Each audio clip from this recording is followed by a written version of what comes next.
What is going on, guys? Your driver Mike here, back with another live stream. Happy, it's Wednesday, guys. It's Wednesday. Let's kill some of the noise there for you. Happy Wednesday. We are coming to you live from sunny San Diego, California. We're headed home, actually, to do another live stream right now. So I want to give you guys my initial thoughts and reactions on the live stream yesterday. If you don't know what I'm talking about, firstly, thanks for joining the live stream, guys. If you don't know what I'm talking about, yesterday, Uber's CEO, Dara Khosrowshahi, had a live stream with drivers. Basically, reaction, I say that kind of comically, but Mr. Khosrowshahi did a live stream talking about an update with Uber. This was big. This is really the first time they've done this that I can remember, doing an actual live stream, especially with drivers. So, hey guys, and Kevin the Entrepreneur is on the live stream. Kevin says, why don't you save it for the podcast? It's because using my channel here to do a live stream, I can give you guys a nice, clean, uninterrupted first look on my impressions. What Kevin is mentioning, guys, is on the Entrepreneur's channel. I'm driving home right now. We're going to do a podcast style group live stream. But for my audience, you guys get a special live stream. I want to give you my thoughts because we can't really go as in depth on those group style live streams. So I want to give you guys my thoughts on my own here right now. So what happened yesterday? Mr. Khosrowshahi live with drivers again, some drivers, to announce something big at Uber. What was this, guys? Let's just get right into it. Mr. Khosrowshahi and the Uber team announced a brand new Uber app for drivers. This was the first time that Uber updated their app in 2 years. Hey, Timothy Wong, I see you in there. Thanks for joining. Guys, you know, by the way, we're completely hands-free. Don't worry, we're completely hands-free right now. But I can't quite see all of your comments. Timothy says, do you really think he knows what's going on? He seems completely out of touch. And guys, watch that live stream if you have it. It's about 30 minutes. It's not too long. But why has, if you've been following this, why has the reaction from drivers been really overwhelmingly negative, at least on the YouTube space? But if you check on forums, on Facebook comments, you're probably going to see the same thing. Hey, how's it going, guys? Why has the driver reaction really everywhere been negative? Well, the number one thing that myself, for years, guys, years we've been asking for this, and other drivers have been asking for is what? Improvements to the bottom line. Pay. Driver pay increases, especially because Uber cut rates. I've seen it happen plenty of times. And again, if you guys have been following the channel, $150 a mile per mile rate across the entire board. I see you guys blowing up the comments. I appreciate that. I can't read them exactly right now. The good thing is though, guys, do comment in the live chat. If you have a comment, YouTube will now replay your live chat for anyone watching the rebroadcast. So feel free to comment. That will be displayed in the replay, which is great.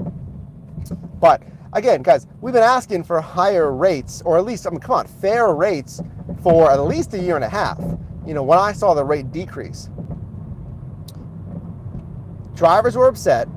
The majority of drivers were upset because there was no mention of pay increases.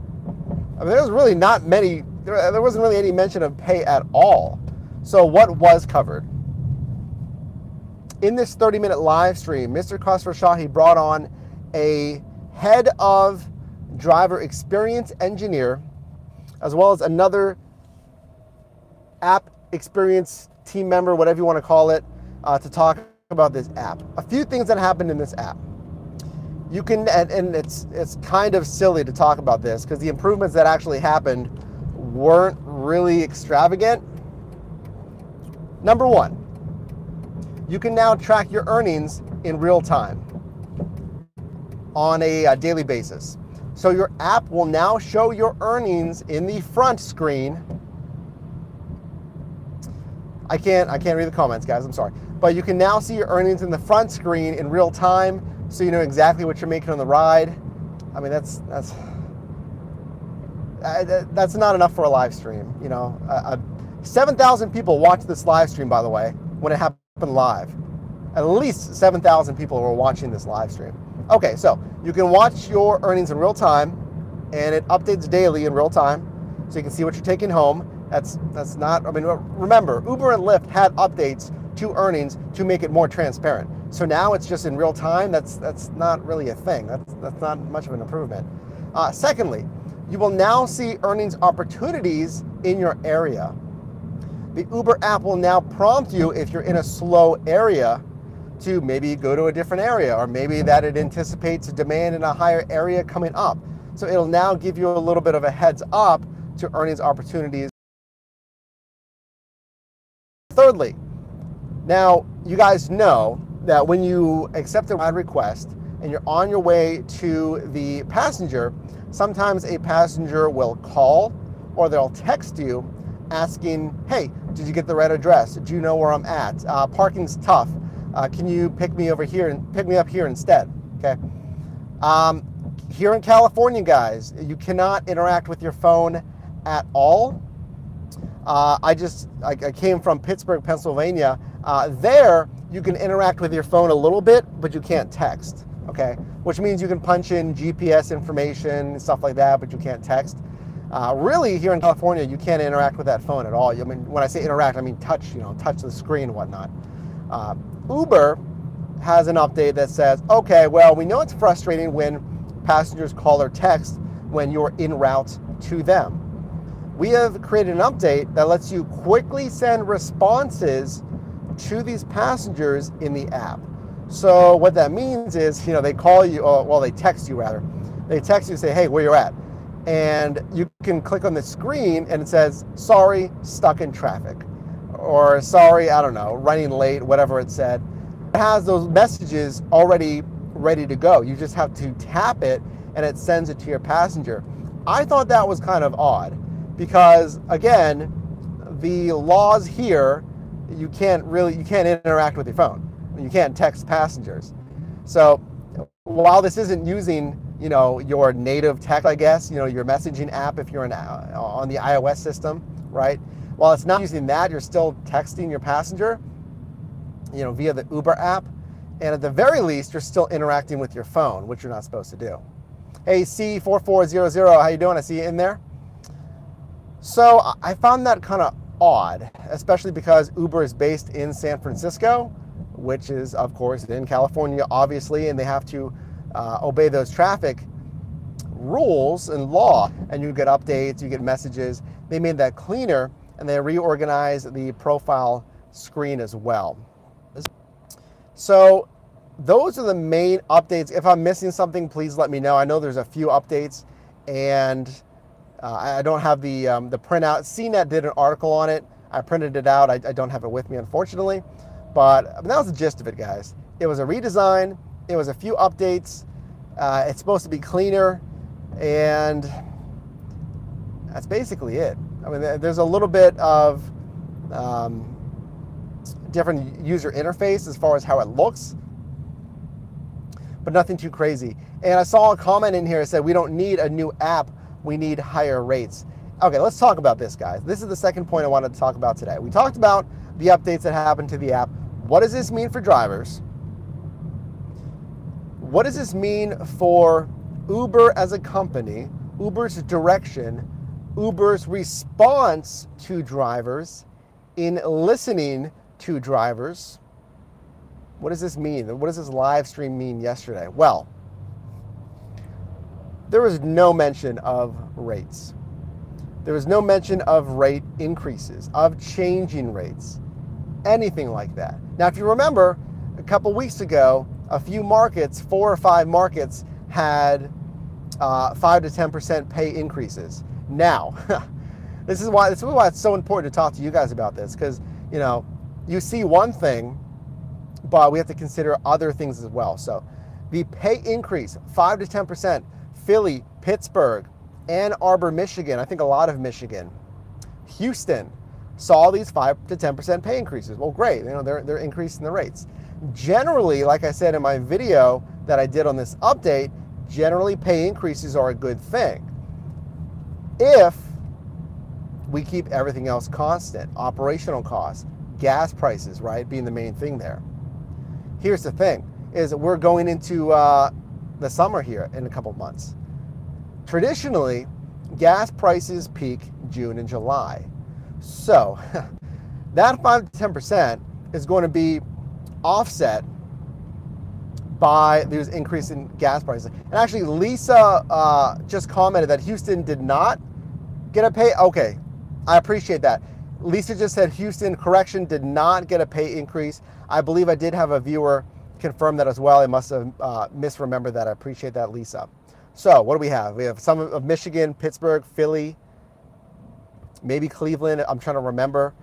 But the point being is 5 to 10%, it's fine if everything stays the same, but we're going into higher gas prices traditionally in June and July. So that's going to wipe out any really pay increase. Also, surge, guys, is what's the prevalence of surge going to be? Is it going to be, you know, lower because more drivers are going out in those markets because they saw a 5 to 10% pay increase? Guys, in Pittsburgh, the rates are really back to where they were. When I started October of 2015, it was $120 a mile. With this pay increase in Pittsburgh, I believe it's now up to it's $121 a mile on Lyft. Because as we know, Lyft mimics everything that Uber does. So as soon as Uber increased the rates to $120 again, which is again the 2015 rates, Lyft did the same thing, and we saw that coming in that video, if you watched that video. Lyft increased rates to match a day after. Hey, Kenneth, thanks for joining here. Timothy says should be $250 a mile. Guys, when Uber first started, I'm sure you guys know this, Uber started as a black car, more premium luxury service. And they started right around $225 a mile. Now, Lyft was really first to market, really one of the major players that went first to market with an economy version, okay, an economy option for rideshare, and that is your traditional Lyft ride. Uber, seeing this, had to jump on board and have their economy option, which was UberX. Of course, that led to the race to the bottom, and we had markets at 30 cents a mile in Detroit, right, which is ridiculous. Orlando, you guys have what, 65 cents a mile now. A lot of Florida is exceptionally low. So let me ask you guys the question right now. We're hitting some traffic right now. I can maybe glance up and see some of your comments, so let me know. And again, your comments will be replayed in the live chat and the rebroadcast. How badly, here's a question for you. How badly did Uber miss, strike out, drop the ball in the live stream yesterday? How much did they miss the mark? How much did they truly not listen to drivers because they were way out in left field and couldn't satisfy the main thing the drivers wanted, which was higher rates? God, if you feel like they did not drop the ball, I encourage both sides of the argument. If you're in here and you feel like, well, hey, you know, actually I think Uber was doing a good job. I think the updates yesterday were actually pretty good. They were helpful. Let us know. But either way, let me know how you feel. Timothy says F. I believe F is in a grade, perhaps. But guys, I'll weigh my thoughts in on this in a second, but I'm asking you. I see Rideshare Oklahoma. Thanks for joining. Oklahoma City drivers have been protesting, which is causing surge. Timothy says F+. Still failing. If you're just joining, I appreciate you guys joining here. Your driver Mike coming to you live from San Diego, California. We're talking about Uber's live stream with CEO Dara Khosrowshahi yesterday. Craigslist, thanks for joining us always. F. Another F grade, I believe. Hey, Timothy says, Mike, you're awesome. I appreciate it, guys. Hey, appreciate you joining here on my after work commute. We're hitting traffic. And again, guys, there's a reason why we're kind of talking about this now. Not only was that live stream yesterday, we're doing a panel live stream as we've been doing monthly. The Rideshare podcast coming up here in about 40 minutes, 4:30 p.m. Pacific Standard Time. Kevin, the Afterpreneurs channel, myself, Cecily with Drive Girl Drive, and Mark with Uber Hints. We're going to be talking about this as well. Lisa says F-. So guys, let me weigh in here. Rideshare Oklahoma F-. Yeah, let's weigh in here, guys. So this really isn't just a people on YouTube thing. Drivers on YouTube talking about this thing. What do I mean by that? Is Harry, the rideshare guy, who you guys probably know, is a leader in this space and conducts a driver survey about driver satisfaction. Year over year, drivers say they want higher rates. You'll see this echoed basically everywhere. You'll see this echoed on driver forums. You'll see this echoed on YouTube videos. You will see this echoed on Facebook and social media posts with Uber and Lyft. And Craigslist does, yes, Craigslist mentions uberpeople.net, which we've done a video on here, which is really the driver forum. I believe the largest driver forum, uberpeople.net. Craigslist says, yes, it's definitely echoed there as well. So it's not like this is, hey, you know, it's just people in the YouTube space are kind of complaining, or it's, you know, just drivers here and there. I mean, it seems to be drivers across every medium are not happy with rates. Guys, I mean, I'm sure you know, there is a 96% turnover on rideshare with Uber. Timothy says right there, drivers are the backbone of this company. As we have a Mazda 3 just kind of turning in front of us there. Drivers are the backbone of the company. It's a two-piece puzzle, guys. It's a really simple puzzle. You need drivers to take passengers. You need passengers to fulfill drivers being on the road, right? Darla, thanks for joining from Largo, Florida. I can't read all of that as I'm driving here, but I appreciate you being here. It's really simple, guys. It's really simple. We need drivers to drive. We need passengers to take the system. In my opinion, knowing what I know about Uber, this is strictly Uber. We can talk about Lyft too, but this is really strictly Uber. Knowing what I know about this company, I've heavily followed this company and obviously drive for this company since October of 2015. It's been a while. I mean, again, putting it in perspective of how old this company is, I mean, right? Now, I mean, I think I echo a lot of other drivers. Is like, I'm not driving a ton anymore.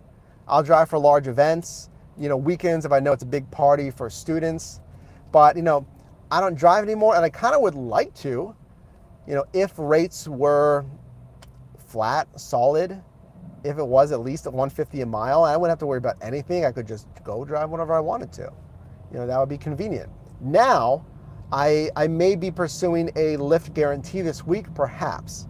And we did a video on, you know, what happens when you stop driving. And basically, the premise of the video, what was basically happening on my account, because I just wasn't driving as much. Because again, it's, you know, the traffic here, especially in California, you know, you're on the road longer.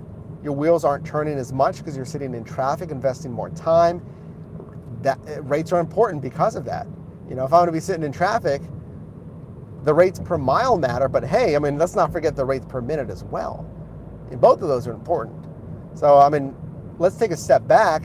Increasing the per mile rate is important. Let's not forget about the per minute rate as well. Okay, what, $1.50 a mile per mile? What do you want to do per minute? I don't know. It's, if you double it, it's like what, 30 cents a minute? Because right now it's 15 cents, I believe. Maybe a little bit higher after that pay increase. Okay, Enrique makes a point here. Let's talk about this. Enrique says, if I summarize here, that basically everything that Uber was talking about yesterday, that CEO, Mr. Khosrowshahi, talked about yesterday, it's all empty. It's all empty. There was no substance. It's kind of painfully odd to talk about for me. Because like as much as I want to see actual, okay, this is the time where it's going to be concrete improvements. No, this is the time this update. It seems like every single time there is a very shallow update being pushed out. It's like, all right, well, we improved, we made the app, you know, thanks, Timothy. Timothy says, give this video a thumbs up. I appreciate that, guys. We've made your app easier to understand. We've made your earnings easier to understand. We've made your ratings protection, paid wait time, tipping within the app. Those are all fantastic. But what is the premise of these apps at all? What is the main premise of Uber and Lyft on the driver end? It's monetary, it's money, it's income. And I mean, that's why I drove. That's why I signed up, is because of the opportunity for income. Hey, you get intangibles, guys. You get I had some great experiences driving, and hey, I still do. You know, again, not driving as much. I'm tapping into what I had in Pittsburgh, but there's been some really cool passengers. You know, I was an expert in that city. It wasn't very stressful because I knew all the roads, and the money was pretty decent. We tried to make $30+ an hour. And if you guys watch those videos in Pittsburgh with Surge, we were trying to hit consistently $30+ an hour in fares. That is pre-tax, that is pre-expenses, just so you know. But if rates aren't satisfactory, then it doesn't matter how good the passengers are. It doesn't matter how low stress driving is, because I know these roads, because you're always worried about pay. And it would be nice if we got to a point where we didn't have to worry about pay. Lisa says, all that build up for something we don't need. And it's like, hey guys, I feel like we're putting, here's a great analogy, guys. I feel like we're putting sprinkles on a sundae that has no ice cream in the bowl. Instead of putting the scoops in first as the meat of the sundae, and then putting these updates that we heard yesterday as the sprinkles on top. It feels like the updates from yesterday were pretty much sprinkles in an empty bowl, when they really should have been sprinkles on top of a sundae that was built on more substantial updates. One of those being, it would have been great if there were pay increases for drivers. Well, are passengers going to really use the app if you increase rates? Uber has told us they've done studies and it's not going to work. We can't increase the rates because it just doesn't work. I don't buy that. I don't buy it. Rates have gone up and down, right? Passengers use Uber at 90 cents a mile. They used Uber at 120 a mile. Guys, they used Uber when it first launched at 225 a mile. Okay? I don't have access to their numbers. That's what I call the Walmart strategy, guys. That's the Walmart strategy, is going low with your cost and going wide. Get as many passengers as possible at a cheap rate. That's the Walmart strategy. That's what I call the Walmart strategy, guys. That's the Walmart strategy, is going low with your cost and going wide. But it's a little different, guys. It's a little different than Walmart.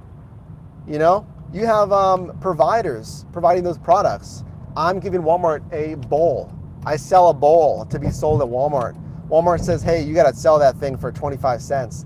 And I say, you know what? Yeah, that's fine. My cost of goods is fine. I can still make a profit on that if I sell a ton of them. But the thing is here is what's being bargained is drivers. You're bargaining the drivers. You're saying, well, well, we'll lower rates to 90 cents because the drivers will still drive and we just got to book a ton of rides. But the chess piece is a person. You know, it's not sourcing products to make your bowl still make money at 25 cents. You're sourcing the driver as a chess piece and saying, yeah, you know what? Yeah, let's go for it. Let's lower rates because drivers, they'll still drive. We just got to book a ton of rides and we'll still make good profit. As you guys know, I want to see your comments, guys. I know you're making a lot of comments. I appreciate you being here, guys. We have 18 people in here. If you can't, leave a like on the video really quickly. But the fact is, Uber is not making, money year over year. Again, I don't have access to their books. Because rates are too low. Is litigation too high on settlements and lawsuits? Is R&D too high? Are they hemorrhaging money on self-driving? Are they spending way too much money on onboarding, on incentives? That's what it's like to run a business. Okay, you're losing money. Where are you losing money from? How do you correct that to start making money? One idea that seems to make sense is raising the rates. If you raise the rates, your profit margin increases, obviously, because you're getting more money per ride, which in theory should make you more money in your books, given a marginal drop in passengers. You increase rates by 25 cents, yeah, you'll lose some passengers, but how many? And again, I know Uber's done studies apparently on this, but hey, remember guys, they've done studies on other features that have performed wildly different in the actual market. And for instance, that's what they told us about destination filters. Hey, Francisco, I appreciate you joining. C4400 says they don't care. And that'd be a shame if they don't care, guys, because that would continue the thinking of Travis Kalanick's leadership. Allegedly, at least that's what it seems like from the outside, that Uber doesn't really care. Guys, they better start caring. Why? Because even if they don't care about drivers, they're still losing money. I'm sure they care about that. So, I mean, they cannot care about drivers if that's the case. I don't really think that's entirely the case, because I'm sure the people that work for Uber are very proud to work for Uber, and not everyone is, like, I don't care about drivers. I don't believe that. But overall, the attitude probably needs improved. And we heard that in some of the narration yesterday from Mr. Khosrowshahi, as he said our relationship with the drivers needs to improve, and it does. The point that I want to drive home, guys, is Uber could increase rates and still have ridership. Lisa makes a good point. How about taking less from drivers? Maybe you don't need to increase rates, but maybe you just take less from drivers. That's not going to affect passengers, right? Now, if you take less from drivers, you're going to have to still book more rides, because Uber is going to get less from each ride because they lowered their commission. So they could do that, because in theory, if you took less from drivers, maybe that would get more drivers on the road, happier drivers, again, more drivers are out there. And that in turn would get you more money, because, maybe the passenger that was 15 minutes away in a smaller market now has a driver that's online only 4 minutes away from him. So there you go. There's some revenue that Uber would have missed out on, but now they can get because they're taking less commission. That's an idea there. Guys, I appreciate you being here. We still got about 15 or so minutes here. And just as a reminder, guys, if you're just joining, we're doing a panel live stream in about 30 minutes or so on Kevin the Entrepreneur's channel. Myself, Mark from Uber Hints, of course, Kevin the Entrepreneur, and Cecily from Drive Girl Drive. We're going to be talking about this live stream and more coming up here in about 30 minutes. Don't miss that. So guys, we were asking questions about how badly did Uber drop the ball here, and we're kind of looking at your thoughts. We're kind of hitting some traffic again here, so I can maybe see some of your comments here. Again, we got about 15 minutes here before we get back. So those are my thoughts, guys. We had some app improvements, seeing your earnings in real time, but again, it doesn't really matter if you don't have the meat of the update, which is increased rates. Here's a question for you guys. Enrique says, what about Uberman? I'm sure Randy is welcomed on the live stream, and we could probably ask Kevin if we can extend an invite to Randy if he wants to be on the live stream. But I know everyone's posting their reactions right now. I mean, I just said a lot of it there, guys. It's, I mean, I've been saying for some time, it's, you can still increase rates, guys. Uber can still increase rates and still have ridership. I mean, if rates were 180 flat and surge decreased a little bit, there's got to be a correlation. The more you increase rates, the less you got to have surge, probably, because you need to taper that off. Because again, if you have 180 a mile, and you can't really have that 3 or 4x, because that's going to be exceptionally higher than the lower rates at that 3x, that may lose your ridership.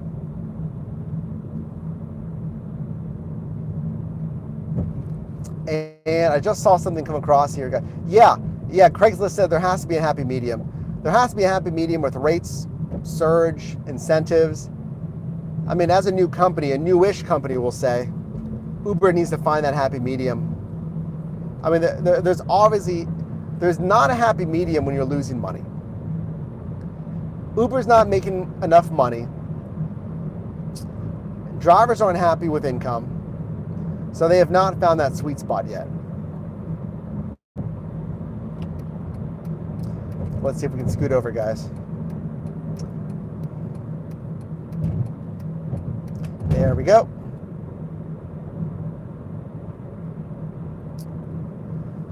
So again, I would love a system. And hey, let me ask you this, guys. Let me ask you this. Once we scoot over one more time. Well, a couple more times. What about Lyft? The question's been asked, hey, when is Lyft going to be proactive? Guys, I said this in my Dear Lyft video where I was looking back at Lyft's strategies as Lyft as a company, what they could do going forward. And one of the things I thought of for Lyft is, guys, it's when are you going to be proactive? You were wonderfully proactive when you introduced tipping way before Uber. Way before Uber. But, I mean, what else? I don't know. And, guys, I'm saying this with a critically constructive point of view. I like both companies. I like the tech behind it. I loved the fact that I could go out any day of the week in Pittsburgh in 2015. And it surged all the time, really in any area at night. We're talking like after 8 p.m., 9 p.m. And I was making good money. So I don't care if it's on surge or standard fare. I just want it to be fair income. And I'm sure you want it to be fair income as well. I don't care how you do it. I don't care how you do it. But the perfect system is I'm happy, Uber's happy, and the passengers are happy. As easy as that sounds, hard to do in practice because there's a lot of things to balance, as well as balancing your operational expenses as a business, your payroll, your marketing, and then everything else, benefits, operational costs, what does it cost to, be in the buildings that you're in, all of that. So I'm saying this with a positive, constructive criticism because, again, I like both companies. I like what they do in the space. I like the product itself. But, it's not satisfying that one piece of the pie, which is driver satisfaction. Most passengers are probably pretty happy. If you ask a passenger, like, oh, how do you like Uber and Lyft? They're probably pretty satisfied. Okay, so there's one piece of the puzzle. If you ask Uber, how satisfied are you with your business? I can tell you they're probably not satisfied. Why aren't they satisfied? Again, they're not turning a profit. That executive team, Mr. Khosrowshahi, they're not going to be happy until they're growing. Again, guys, I don't know if this is strategic because if Amazon was in a very similar scenario where Amazon was not making a profit for years, and look at them now. So, hey, I'm not saying that I know how to run a multi-billion-dollar industry, guys. I'm adding my constructive criticism just on the stuff that I know. I don't pretend to talk about things that I don't know about. And I'm making sure this guy doesn't turn into me. So there's a lot. There's a lot in running a business. So We're almost back home. We got about 3-4 minutes here.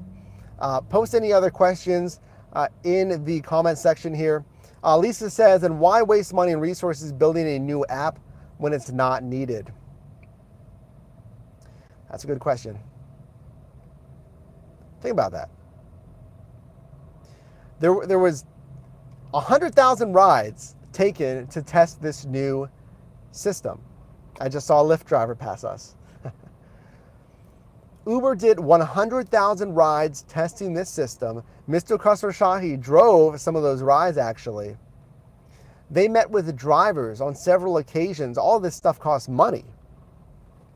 Just to develop an app that summarizes your earnings and makes things a little bit cleaner.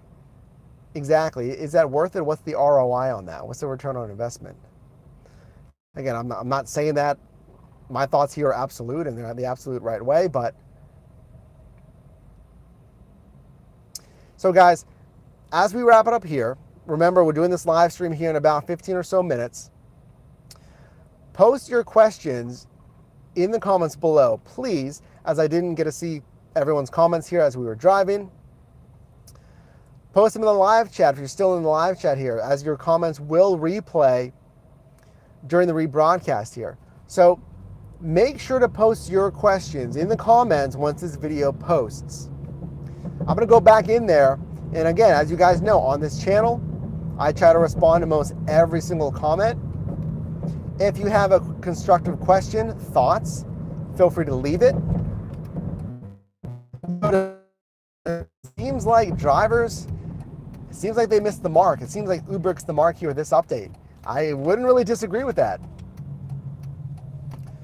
I mean, again, it seemed like okay. It's like, okay, cool. That's, yeah, I guess some of those updates are helpful, but how does understanding my earnings,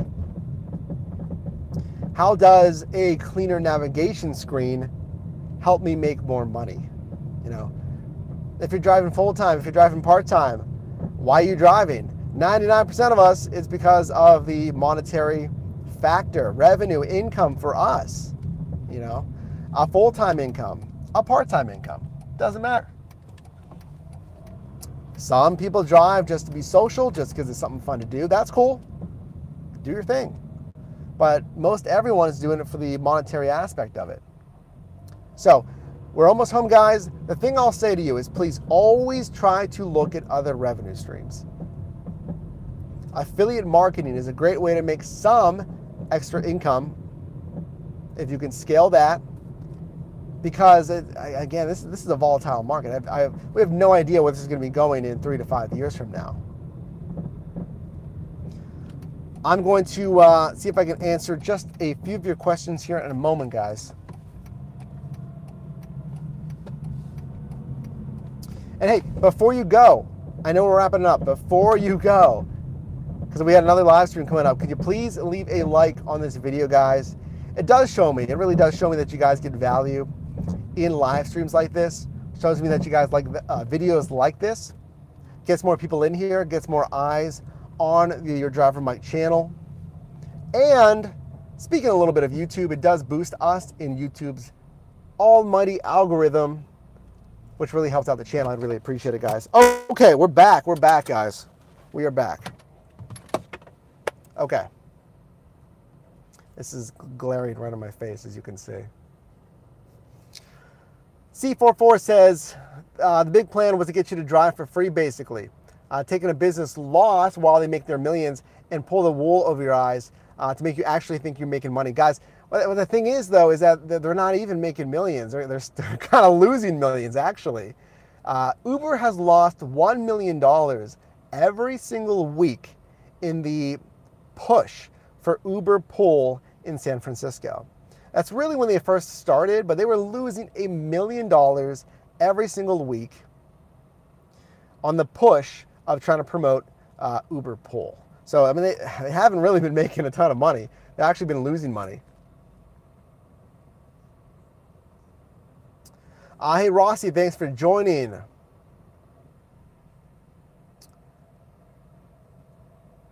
Enrique says, this might be helpful for new drivers, but not for older drivers. Yeah, I mean, if you've been driving on the platform, you know how the app works. You know how it works. You know how to use it to maximize earnings, really. I mean, a lot of that stuff, strategy-wise, I mean, if you've been driving for some time, you know the strategy. So the only thing that's really going to help, because you've already maxed out your earnings, is to have higher rates, right? Uber's big publicity stunt, bait and switch. Publicity stunt, another comment there.